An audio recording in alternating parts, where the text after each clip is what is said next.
Selamat sore, kita kembali lagi dengan Just Talk. 2 hari tidak ada Just Talk, sekarang kita bahas lagi dengan berita aktual yang terjadi di dunia sepak bola. Hari ini dimulai dengan kualifikasi Piala Dunia di Qatar. Seperti semua orang tahu, karena pandemi jadi Piala Eropa diundur ke tahun ini, tapi jadwal Piala Dunia tetap berjalan sehingga kualifikasi tetap tidak bisa dirubah sesuai dengan schedule semua. Kita juga tahu bahwa Piala Dunia akan diadakan di Qatar di bulan Desember. Oke? Kenapa bulan Desember? Karena di summer itu bulan Juni Juli kan biasanya Piala Dunia dimainkan. Itu bisa 50 derajat, 55 plus plus. Gue pernah ke Dubai, deket situ tetangganya, bulan Mei itu sudah 45 derajat. Jadi udah nggak make sense. Maka dari itu orang bisa nunjuk Qatar sebagai itu pasti ada, bukan udang lagi, ada ikan paus di balik batu ya. Kenapa itu bisa terjadi? Karena semua jadwal jadi dirombak, mempengaruhi kualitas permainan. Karena pemain mulai September kan, habis itu berhenti, ikut Piala Dunia, terus main kompetisi lagi. Jadi itu pasti berpengaruh terhadap kinerja klub kompetisi, karena lu nggak bisa sebagai tim kan harus bermain dengan sangat kompak ya. Tapi anyway, it happens, jadi kita harus terima apa yang terjadi. Cuman yang gue mau bahas yang tidak banyak dibahas oleh media di sini adalah, bukan tidak dibahas ya, tidak banyak dibahas, tidak begitu sering dibahas, yaitu ada suara-suara di Eropa untuk memboikot Piala Dunia di Qatar.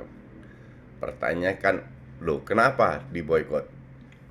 Karena Amnesty International dan beberapa organisasi yang membela hak asasi manusia mengatakan bahwa puluhan ribu orang meninggal pada saat mereka membangun stadion. Oke. Dan para pekerja kebanyakan dari Asia Selatan, dari India, Bangladesh, itu bekerja dalam sikon yang tidak optimal. Oke. Sebenarnya kasus ini sudah mulai dibicarakan setengah tahun yang lalu lah. Banyak negara sudah tidak puas dengan kejadian apakah kita harus main di bulan Juni Juli atau tidak. Terus akhirnya FIFA menggeser ke bulan Desember. Kenapa harus begitu? Mulai nggak nyaman lah dengan kasus seperti ini. Tapi perlahan-perlahan tambah banyak fakta-fakta yang keluar, terutama data yang dikeluarkan oleh organisasi internasional yang gue sebut tadi. Nah, sekarang yang lebih seru, ada beberapa pengalaman pemain yang pernah bermain di sana. Contoh, Ronald de Boer, Frank de Boer, dua-dua pernah bermain 2 tahun di Qatar. Frank de Boer sebagai pelatih timnas Belanda, dia bilang, nih gue sambil baca ya di komputer gue. Pada saat kita harus memberikan paspor kami kepada pemilik klub atau kepada manajemen klub. Dia bilang ini agak aneh, kenapa harus begitu? Artinya kita bisa dibilang kita ini seperti tahanan, karena kita kalau nggak ada paspor kan nggak bisa kemana-mana. Seperti tahanan, tapi ya karena gajinya gede ya sudah kita ke sana. Dan di samping De Boer bersaudara ini kan banyak sekali. Pep juga pernah main di sana. Banyak orang lah yang main di sana. Jadi mungkin mereka nggak begitu peduli. Tapi Ronaldo Boer juga bilang dia punya pembantu rumah tangga itu orang Indonesia. Dia bilang pembantu itu pun dan pembantu Indonesianya ini harus menyerahkan paspornya juga kepada organisasi yang mendatangkan dia.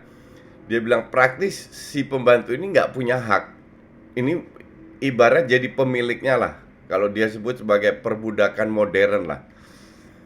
Cuman dia bilang pembantu gue itu lebih parah lagi, hak kan dia dapat info dari pembantunya. Dia bilang pembantu gue itu lebih parah lagi, haknya itu benar-benar dikebiri.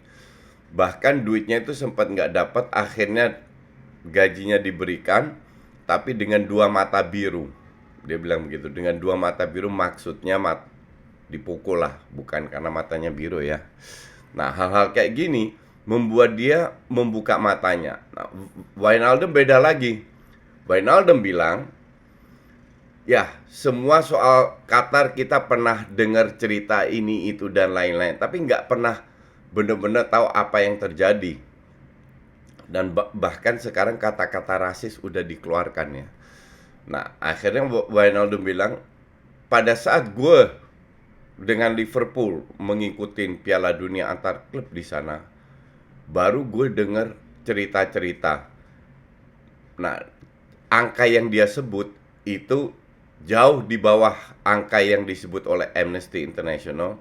Dia sebut 6.500 orang telah meninggal pada saat membangun stadion. Itu pun udah angka yang mengejutkan. Jadi ternyata lama-lama terkuak semua apa yang terjadi di Qatar, yang orang pikir oh ya duit banyak, matahari enak, ini itu semua, gaji gede, menikmati. Ternyata di balik itu ada hal yang tidak diekspos, apalagi oleh Qatar sendiri, tapi oleh media mainstream pun tidak terlalu diekspos. Cuman ini kan media yang gue baca itu kan Belanda, itu lain cerita, itu selalu anti mainstream. Dan akhirnya menjadi pertanyaan apakah diboykot atau tidak. Nah, gue baca juga interview dengan Odegaard. Jadi Odegaard sebagai kapten terbaru di Norwegia mengatakan di Norway banyak klub yang ingin memboikot Piala Dunia ini. Cuman Odegaard bilang kita nggak setuju. Dia sebagai pemain dia tidak setuju untuk diboikot. Bahkan akhir-akhir ini Amnesty International bilang jangan diboikot, tapi kalian harus ke sana, harus melihat sendiri apa yang terjadi. Bisa juga. Nah, Odegaard bilang kita tidak memboikot, kemungkinan tidak memboikot. Kalau kami lolos, kami akan berangkat, tapi kami akan mengeluarkan sebuah pernyataan, sebuah statement kenapa kami tidak setuju bla bla bla. Nah, statement ini belum dikeluarkan karena masih harus digodok secara matang biar tidak terlalu menyinggung kiri kanan lah. Nah, hal yang sama dilakukan juga atau dipikirkan juga oleh Wijnaldum. Gue baca ada press con dengan Wijnaldum, gue lihat dia bilang ditanya apakah kamu akan melakukan sebagai kapten melakukan hal yang sama seperti kamu sebelumnya. Kayak sebelumnya kan Wijnaldum pakai ban kapten warna pelangi untuk mendukung LGBT.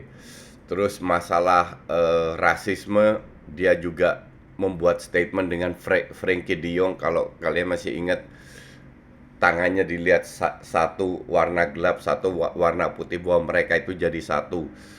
Hal-hal kayak gitu itu yang diharapkan oleh wartawan Belanda. Wijnaldum mengeluarkan statement seperti itu. Tapi Wijnaldum bilang enggak, hal seperti ini belum ada di benak gue. Bahkan dia sempat marah karena ini dua hal yang berbeda antara rasisme dengan yang terjadi di Qatar. Walaupun ada orang bilang juga masih dalam bentuk racism. Belanda pun akan mengeluarkan statement, tapi Wijnaldum bilang nanti kita harus bicara dengan federasi, dengan KNVB, dalam bentuk apa kami akan melakukan protes. Dan gue yakin ini akan diikutin oleh banyak federasi, tidak hanya Norway dan Belanda. Banyak federasi akan mengikutin, bukan memboikot. Feeling gue kalau boikot enggak ya. tapi mereka benar-benar datang ke sana dan melihat, atau bahkan pemerintah tiap negara yang ikut Piala Dunia akan mengirim observatornya, mengirim orang ke sana untuk melihat apa yang benar-benar terjadi. Statement itu ya, gue rasa ini juga menjadi pukulan untuk FIFA dan pukulan untuk Qatar. Kenapa FIFA tidak benar-benar melakukan investigasi terhadap terhadap sikon yang buruk kepada pekerja imigran di Qatar. Nah, hal kayak gini kan kita bisa diskusi panjang lebar ini itu ya. Di sisi lain Qatar bilang ya, kalau lu nggak suka ke sini, lu kenapa datang ke sini, ya kan? Jadi mereka nampaknya punya aturan sendiri, dan tetap banyak pekerja dari luar datang ke Qatar untuk mencari nafkah. Jadi untuk gue sih agak masih 50-50 lah. Nah, di samping itu, yang seru ini gue pengen lihat statement apa yang dikeluarkan mulai dari Norway dan Belanda dulu lah. Statement apa, sekeras apa statement ini yang dikeluarkan oleh mereka, dan bagaimana reaksi dari FIFA, dan begitu pun juga dari Qatar. Tapi juga gue tunggu statement-statement dari negara lain. Jadi ini akan menjadi seru untuk gue. Ini untuk gue itu hal yang penting. Hal yang penting bahwa sepak bola itu tidak bisa dilepas dengan hal-hal yang lain. Bukan dicampur adukan ya, tapi sepak bola bisa punya peran penting untuk tidak memberi solusi tapi mengurangin masalah. Dan ini artinya sepak bola yang dimanfaatkan secara positif ya. Itu aja dulu. Thanks for watching.